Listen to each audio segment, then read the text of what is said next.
नमस्कार सबैजनालाई अभिकार्स युट्युब च्यानलमा स्वागत छ और if you are watching from Facebook सबैजनालाई स्वागत छ। आज मसँग छ पिकअप ट्रक।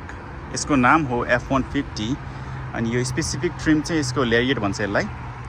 म बाइ द वे अमेरिकामा छु, ह्युस्टन भन्ने सहर टेक्ससको।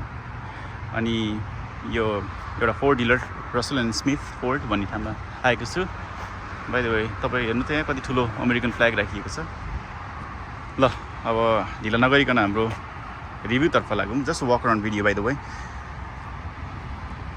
यो गाडीको नाम हो मैले भने जस्तै F-150 अनि मेनली अमेरिकामा चाहिँ स्पेसली टेक्सस पुरै अमेरिकामा यसलाई चाहिँ सवारी साधनको रूपमा युज गरिन्छ। नेपालमा यसलाई मेनली भारी बोक्नको लागि सिमेन्टको बोरा हुन्छ अथवा के हुन्छ ठेकदारहरूले युज गर्छन्, तर यहाँ चाहिँ पर्सनल युजको लागि धेरै युज गरिन्छ यो गाडी। यो गाडीको इन्जिनको कुरा गर्नुपर्दा यसमा आउँछ 5000 सीसी 5.0 लिटरको। यसलाई कायोटी V8 भन्छ अमेरिकामा और फोर्डले 5000 सीसीको इन्जिन आउँछ र त्यसले 400 हर्स पावर र 410 पाउन्ड फिट अफ टोर्क त्यति प्रड्युस गर्छ। अनि यसको फ्रन्ट चाहिँ यस्तो छ। जस्ट लोगो मात्रै हेर्ने, यो गाडी चाहिँ एकदमै ठुलो छ। मेरो हात कम्पेयर गर्दाखेरि लोगो यति ठुलो छ है। अनि यहाँ एउटा सानो क्यामेरा छ, त्यो चाहिँ 360 डिग्रीको लागि हो। यसको अगाडिको भाग यस्तो देखिन्छ। अलराइट, अब हामी साइडमा जाऊँ अनि हेरौँ है कस्तो छ।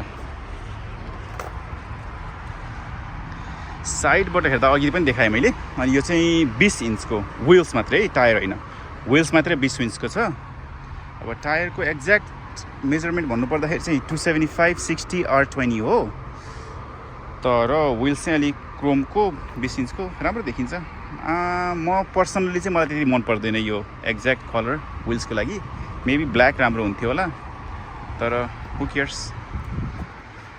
अनि यस्तो देखिन्छ है त साइडबाट। अनि यो चाहिँ 5.5 फिट 5.5 फिटको बेड हो। बेड भन्नाले पछाडि यो भारी बोक्ने ठाउँ भनौँ न, यस्तो देखिन्छ। अनि यहाँबाट चाहिँ यसले धुवा टुङटुङ फाल्छ। अनि पछाडिबाट हेर्दाखेरि चाहिँ फोर्ड F-150 यस्तो देखिन्छ है। अनि यसलाई चाहिँ टो हिच भन्छ। यहाँ चाहिँ यसलाई चाहिँ तपाईँको ट्रेलर अथवा डुङ्गासुङ्गा के छ होइन, यहाँ एट्याच गरेर चाहिँ टो गर्न मिल्छ। सायद तपाईँहरूले भिडियो देख्नुभयो होला नेपालबाट, अरू मेबी अमेरिकामा बस्नुहुन्छ भने अभियसली देखिहाल्नु भएको छ। अनि यसको ड्राइभर साइडको यस्तो देखिन्छ। अनि साइड भ्यू मिरर यस्तो छ।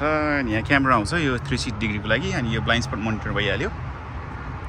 अनि तपाईँको ठुलो स्टेप छ यहाँ यस्तो है त। ल अब ओपन गरेर हेरौँ। यसको जस्ट ह्यान्डलै हेर्नु कत्रो छ, ठुलो छ नि होइन। This is how the door, होइन इङ्ग्लिसमा होइन।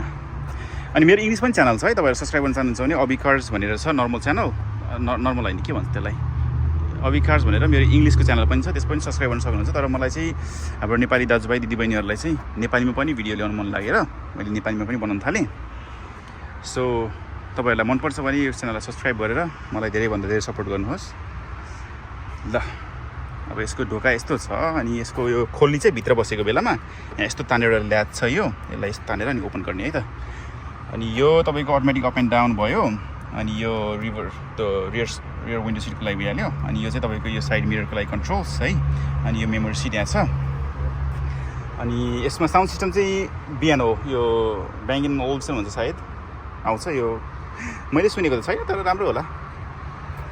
अनि यहाँ अब एकदमै के भन्छ त्यसलाई, एम्पल होइन, धेरै अमाउन्ट अफ स्पेस छ, एकदम राम्रो लाग्छ। अनि अमेरिकाको झन्डा यहाँ राखिएको छ होइन। अनि झट्ट हेर्दाखेरि यस्तो देखिन्छ। अनि इलेक्ट्रोनिक कन्ट्रोल सिटहरू छ। Alright, let's get inside. यहाँ ग्र्याब ह्यान्डल यस्तो छ। म चाहिँ ग्र्याब ह्यान्डल समातिनँ, आउँदाखेरि यहाँ समातेर फ्याट्ट भित्र आउनु मिल्छ है त। ल तपाईँको अब यो चाहिँ पार्किङ ब्रेक भयो होइन। अनि यो तपाईँको यहाँबाट चाहिँ कन्ट्रोल गरेर त्यो दुईवटा पेडललाई चाहिँ यता र उता गर्न मिल्छ। ल अनि यो हेडलाइटको कन्ट्रोलहरू भयो, automatic turn on and off. अनि यो बेड लाइटको लागि भयो। पछाडि के भन्छ त्यसलाई, ढाला भनौँ, ढालामा बत्ती बाल्नको लागि चाहिँ यहाँबाट यस्तो खिचेर। ल तपाईँको स्टियरिङ व्हिल यस्तो छ, यो पनि राम्रो छ एकदमै। अनि यहाँ तपाईँको एड्याप्टिभ क्रुज कन्ट्रोलको सेटिङ छ। एडाप्टिभ क्रुज कन्ट्रोल भन्नाले मेबी मलाई थाहा छैन त कतिजना थाहा छ भनेर क्रुज कन्ट्रोल भन्दा तपाईँको एडाप्टिभ क्रुज कन्ट्रोल भन्नाले अगाडिको गाडीको डिस्टेन्स अनुसार त्यसले फलो गर्छ अनि त्यहाँदेखि यो चाहिँ तपाईँको लेनमा ड्राइभ गर्दै हुनुहुन्छ गाडी चलाउँदै हुनुहुन्छ भने चाहिँ यसले चाहिँ लेनमा राख्ने कोसिस गर्छ यसलाई चाहिँ तपाईँको लेन मेबी यो लेन सेन्टरिङ हो कि लेन किपिङ हो आई डोन्ट नो तर वान अफ देम एनिवेज अब तपाईँको अरू कन्ट्रोल यहाँ छ होइन अनि यो 12 इन्चको टिभी नै भनौँ यसलाई त अब तपाईँको टिभी नै राखिदिएको छ अनि यो चाहिँ के को लागि हो यार आई डोन्ट नो समथिङ होला है अनि तपाईँको यो चाहिँ अब यहाँ प्रो ट्रेलर भनेर लेखेको छ होइन यो चाहिँ तपाईँको ट्रेलर पार्क गर्नको लागि एसिस्ट गर्छ यसले चाहिँ अब यो तपाईँको यो 4 व्हिल ड्राइभको सेटिङ्स भइहाल्यो हिटेड एन्ड कुल सिट छ यहाँ भोल्युमको छ अनेक थरी छ है ल यो चाहिँ सिफ्टर भयो यसको एकदम चङ्की ठुलो सिफ्टर छ यसले यहाँ पार्कमा ड्राइभमा कहाँ राख्ने हो यसबाट राख्न मिल्छ अनि ठुलो कप होल्डर भइहाल्यो यहाँ एकदम ठुलो मान्छे नै अट्ने स्पेस छ है अनि यहाँ अरू more space right let's see the hand न सेन्टर कन्सोल यति ठुलो स्पेस छ कति हो स्पेस छ मेरो त्यो पसिना आयो सरी है एकदम टेक्ससमा गर्मीले मर्नु छ अनि यहाँ 2 cup holders right let's see the back seat now तपाईँको रियर प्यासेन्जर डोर यस्तो छ त्यहाँबाट रियर प्यासेन्जरको स्पेस नि कति हो बसेर देखाऊँ है यहाँ झ्याप्प समाउने यसरी टेक्ने अनि त्यहाँबाट भित्र गएर बस्ने अनि यत्तिकै स्पेस त कति म चाहिँ 5-11 को छु अग्लो भन्ने कि होचो भन्ने कि के भन्ने यहाँ त लाइट बलिरहेको छु ल यहाँ बिचमा नि बस्न मिल्यो तपाईँको यस्तो गरेर यहाँ कप होल्डर राख्ने को खाने हो कि बियर त खान हुन्न गाडीमा बसेर बाहिर नै खानुहुन्न अनि यहाँ टक्क लागेर तपाईँको ड्रिङ्क्स राखेर मस्त रोड ट्रिपमा गएर घुम्ने यही गाडीमा है त अब ल प्यासेन्जर साइडबाट हेरौँ कस्तो देखिन्छ हाम्रो F-150 पहिला बेड हेरौँ है तपाईँको यस्तो टायर छ अनि बेड चाहिँ अब अहिले भने जस्तै 5.5 फिट ठुलो छ यहाँ सिमेन्ट बोरासुरा बोक्ने ठेदारहरूलाई अमेरिकाका ठेदारहरूलाई भनौँ न एकदम काम लाग्छ ल अरू अमेरिकाका काब्रेली सम्धिहरूलाई काम लाग्छ ल यो चाहिँ बेड यसरी ओपन हुन्छ ट्याक्क लगाएर यसलाई पनि बन्द गरिदिउँ म अलि धेरै बोल्छु क्या हो नेपाली भिडियोमा अङ्ग्रेजीमा त यति बोल्न आउन्न क्या अरे मलाई यो चाहिँ प्यासेन्जर साइड भयो खोलेर हेरौँ न त ल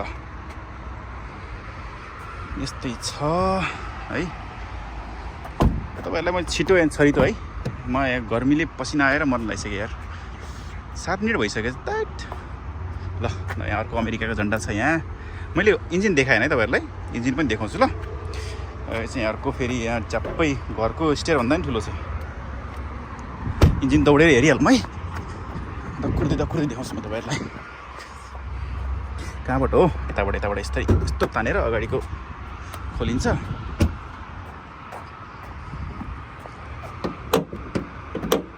खुल्छ र फेरिमा ल अब यो चाहिँ तपाईँको 5.0 V8 मैले अहिले भने जस्तै गरी यो चाहिँ 5000 cc को भनौँ न अब मैले अहिले भने तपाईँहरूलाई के भन्छ 400 हर्स पावर र 410 पाउन्ड फिट टोर्क होइन ठुलो इन्जिन छ सुन्न पाए त हुन्थ्यो अघि मैले त्यो यहाँ केटोले मलाई गाडी दिएको केटोले चाबी दिनै बिर्सेछ भने मेबी त्यसले चाबी दियो भने म तपाईँहरूलाई एउटा क्लिप चाहिँ राखिदिन्छु एकदम राम्रो सुनिन्छ अब हामी यसलाई स्टार्ट गर्छौँ र यसको इन्जिनको आवाज कस्तो आउँछ सुन्छौँ है त